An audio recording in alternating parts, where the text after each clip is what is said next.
আসসালামু আলাইকুম। আজকে চলে আসছি পাবনা সদর থানা। এটা হচ্ছে পাবনা স্টেশনের পাশে, রেল লাইনের পাশে। যাকে দেখতেছেন ইনি একজন অসহায় ব্যক্তি। উনি এই স্টেশনেই ট্রেনের নিচে পড়ে হাত এবং পাও দুইটাই হারায়। তো উনি আগের থেকে অন্ধ ছিল, তারপরও উনি এই ট্রেনের নিচে পড়ে অ্যাক্সিডেন্ট হয়ে ওনার হাত পা দুইটাই হারায় আর কি। তো যাই হোক, ওনার কাছে আসছি, দেখি ওনাকে কিছু সাহায্য সহযোগিতা করা যায় কিনা।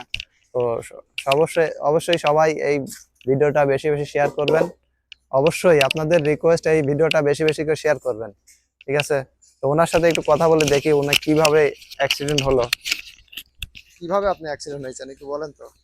রেল লাইন হলি পাবনা, রেল লাইন হলি পাবনা, আমার হাত পাও গুনি কাটলি, ট্রেনের ইঞ্জিল ঘুরলি, আমার হাত পাও গুনি কাটলি, কত রক্ত পড়লি, পাবনার এমপির জন্য পাবনা সদর হাসপাতালে চিকিৎসা হলি, হীরা নাম্বারের জন্য পাবনা সদর হাসপাতাল চিকিৎসা হলি, ছবি নাম্বারের জন্য পাবনা সদর হাসপাতালে চিকিৎসা হলি, চিকিৎসা করলে পাবনা সদর হাসপাতালের পিস ডাক্তার, পাবনা সদর হাসপাতালে পিস ডাক্তার হাত নি একখান পাও নেই, পাবনা ট্রেন লাইনি অ্যাক্সিডেন্ট, ট্রেনের ইঞ্জিল ঘুরলি, আমার হাত পাও গুনি কাটলি, হাত নি একখান পাও নেই, পাবনা ট্রেন লাইনি অ্যাক্সিডেন্ট। তো যাই হোক, উনি একটা অসহায় ব্যক্তি, খুব কষ্ট করে চলে, এই যে হুইল চেয়ারেই চলে। তো খুব কষ্ট করেই কথা বলতেছে, চোখেও দেখে না। একটা হাত, উনি একটা হাত হারাইছে, একটা পাও হারাইছে। এই পাবনা স্টেশনের পাশেই অ্যাক্সিডেন্ট হয় অনেক অনেক দিন আর কি কষ্ট ভোগ করছে। তারপরেও এখন উনি এই যে হুইল চেয়ারে করে আর এখানে ওখানে চায় চিনতে খায় আর কি। আপনারা কি দেখছিলেন? হ্যাঁ, আহ, আপনারাই হাসপাতালে নিয়ে গেছিলেন? আহ যাই হোক, ওনারা বলতেছে, ওনার বাড়ির পাশে সবাই ওনারা বলতেছে যে ওনাকে নিয়ে হাসপাতালে নিয়ে যায়। যাই হোক, কতদিন আপনি হাসপাতালে ছিলেন? 6 মাস 6 মাস। পিস ডাক্তার 6 মাস লাগিয়ে দিল, 6 মাস পিস ডাক্তার। পিস ডাক্তার চিনেন? ওই যে সদর প্রিন্স ডাক্তার পিস। হ্যাঁ, উনি বলতেছে প্রিন্স ডাক্তারের কাছে চিকিৎসা হয়েছে, প্রিন্সের কাছে চিকিৎসা হয়েছে 6 মাস ছিল।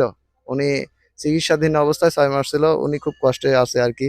তো ওনার খোঁজ করে চলে আসছি আমি। তো আসলে ওনাকে দেখে খুব মায়া লাগছে, অসহায় ব্যক্তি। তো ওনার জন্য সবাই দোয়া করবেন, আর ওনার জন্য এই ভিডিওটা বেশি বেশি করে শেয়ার করবেন। এই ভিডিও দেখে অনেকেই আছে সাহায্য সহযোগিতা করে। তো এই জন্যই আর কি আপনাদের উদ্দেশ্যে বলছি, এই ভিডিওটা বেশি বেশি করে শেয়ার করবেন, অবশ্যই বেশি বেশি শেয়ার করবেন। আর আমি আসছি ওনার জন্য কিছু সাহায্য সহযোগিতা করব।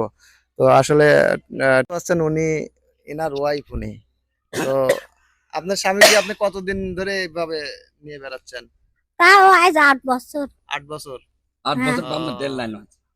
উনি বলতেছে প্রায় 8 বছর ধরে ওনাকে হুইল চেয়ারে করে নিয়ে এদিক সহযোগিতা করে নিয়ে আর কি বেঁচে আছে।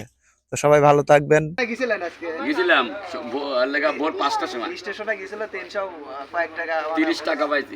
পাইছে। যাই হোক, সাহায্য সহযোগিতা পাইছে। তো আমি আসছি ওনাকে কিছু টাকা আমার পক্ষ থেকে ওনাকে দিচ্ছি। এটা আপনি রাখেন। হ্যাঁ, এটা কয় টাকা? এখানে 200 টাকা আছে। আলহামদুলিল্লাহ। আপনি ভালো থাকেন। হ্যাঁ, হ্যাঁ, আমার ইনশাআল্লাহ জন্য দোয়া করেন। অবশ্যই দোয়া করবো। ঠিক আছে, হ্যাঁ। ওকে।